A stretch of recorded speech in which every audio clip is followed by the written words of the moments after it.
Ladies and gentlemen, it's been a while, but it's time for me to review Monday Night Raw. We start off the show with Roman Reigns telling Jacob Fatu to come out and acknowledge him. Obviously, this happened because Jacob Fatu wasn't able to beat Roman Reigns, as Roman Reigns retained the World Heavyweight Championship at Clash in Italy. Fatu says if he lost, he knew the consequences.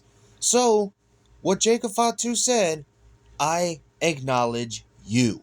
He kneels down, he takes his hand out, and Roman Reigns picks him up. And now Jacob Fatu is officially now with Roman Reigns and the Usos. Now look, I'm going to be honest here. I have not been enjoying this Bloodline story at all. Now I'm not saying that I hate it. I'm just not enjoying it that much. The Bloodline used to hit back in 2020 or maybe like 2022, 2023.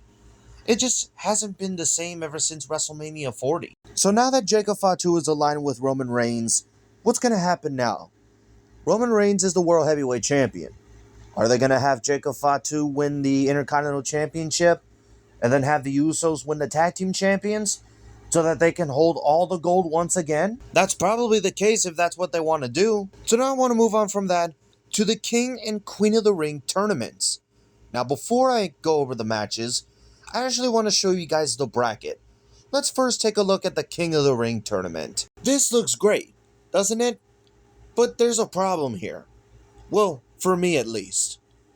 They're Fatal 4-Way matches. We have 4 Fatal 4-Way matches in this King of the Ring tournament. And this also goes for the Queen of the Ring tournament too. So let me go over these Fatal 4-Way matches that are happening here. We got the first one, which actually happened on this episode of Raw. It is Penta, the current Intercontinental Champion, Oba Femi, Solo Sikoa, and Carmelo Hayes. The next one on the bottom, it is Dominic Mysterio, Bron Breakker, Trick Williams, and Damian Priest. On the top right, you see Seth Rollins, Javon Evans, Tala Tonga, and Ricky Saints. On the bottom right, you see Jey Uso, LA Knight, Royce Keys, and Finn Balor. Now, I don't know if this happened during Monday Night Raw or maybe it was before the show, that there was some problem with the King of the Ring tournament. Now, what you're seeing right now is the original tournament. But if you go to WWE.com, this is what you see. So on the left side, it's all normal.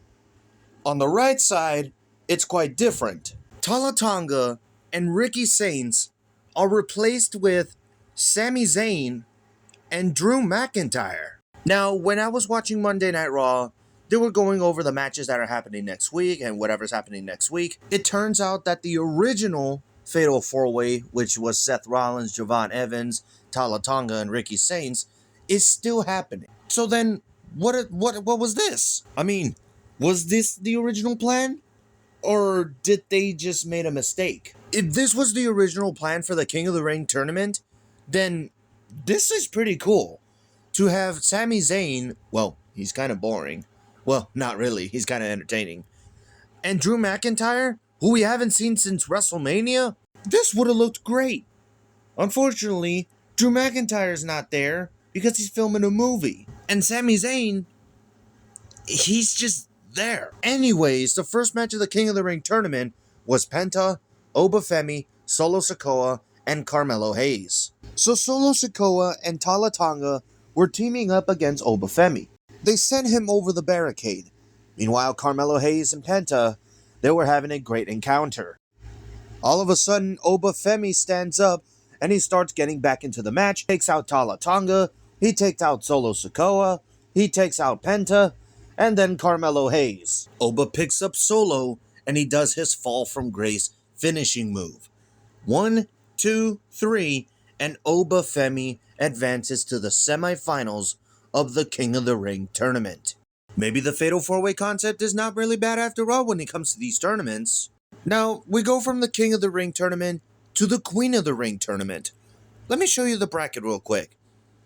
Do you see anything wrong here? I asked this question because when this was revealed, the first thing I saw was Liv Morgan. Why is Liv Morgan in the tournament? She's the women's world champion. And apparently she explained why she was in the tournament, because she wants Rhea's title as well. She wants it all. But I can guarantee to you guys right now, Liv Morgan is not winning the tournament. Even if it doesn't make sense to put her in there, she's not winning the tournament. Anyways, after that, I want to take a look at everybody else who was in this tournament. Obviously, I was talking about Liv Morgan.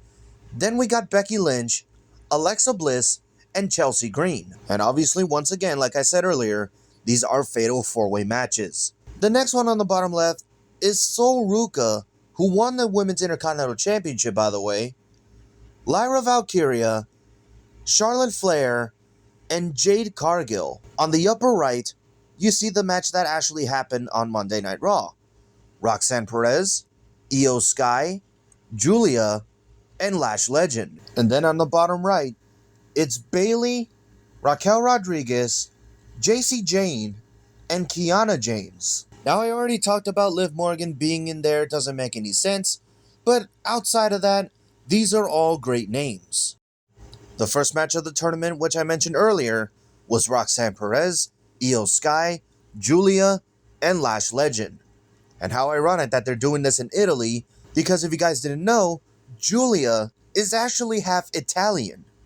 So, it kind of does make sense to put this match on the Italy show. She wasn't at Clash in Italy, but why not just put her here? We get to the match as Lash Legend decided to do a Tower of Doom spot as she powerbombed Roxanne Perez and Julia.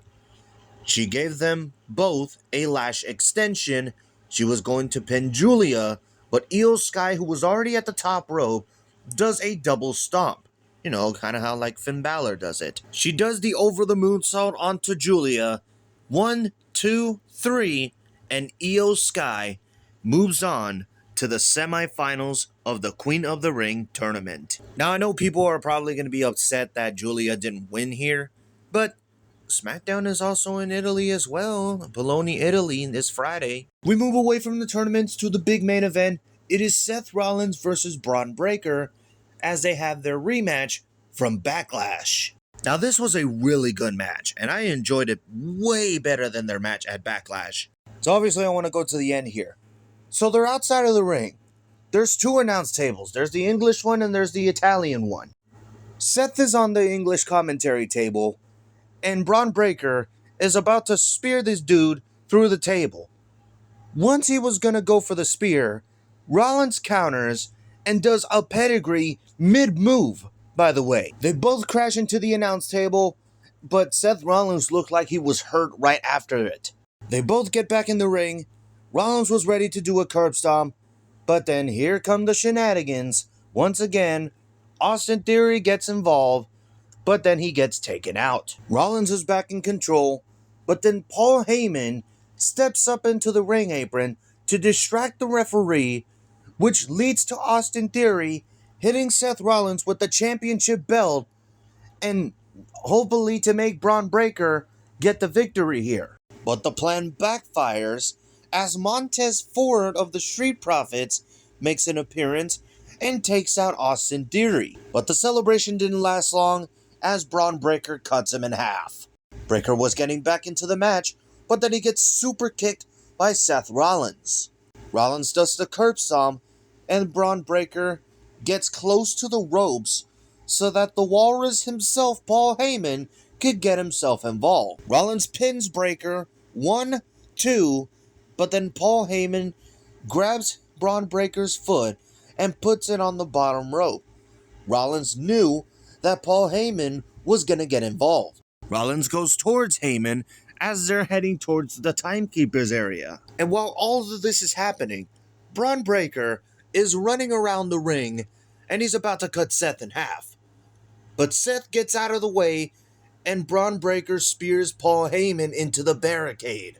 Cook 2, the Walrus is down. Breakker realizes that he speared Paul Heyman instead of Seth. So Breakker gets pissed. He gets back in the ring. He spears Seth, but Seth actually had the World Tag Team Championship belt in the position where Bron Breakker usually spears people, so that Bron Breakker is down because Seth had the belt. Seth tosses the belt out of the ring, and he does a curb stomp. 1, 2, 3, and it's done. Rollins beats Breakker in one hell of a match. Now, I want to go back to the King of the Ring tournament. Seth Rollins and Bron Breakker are both in this tournament. Breakker's on the left side of the tournament, and Rollins is on the right side of the tournament. Don't you think that we can get a King of the Ring finals with the third encounter of Bron Breakker and Seth Rollins? I mean, that's what I'm thinking. If this actually happens, then who wins? Who wins the King of the Ring tournament? But that's my King of the Ring final predictions. What are your King of the Ring final predictions? And also let me know what your thoughts on this week's Monday Night Raw. Did you like it? Did you hate it? Let me know in the comments below. Thank you guys for watching. Like, comment, subscribe, tap the notification bell for more videos. Follow me on Twitter @EthanSoyShow, and I'll see you in the next one.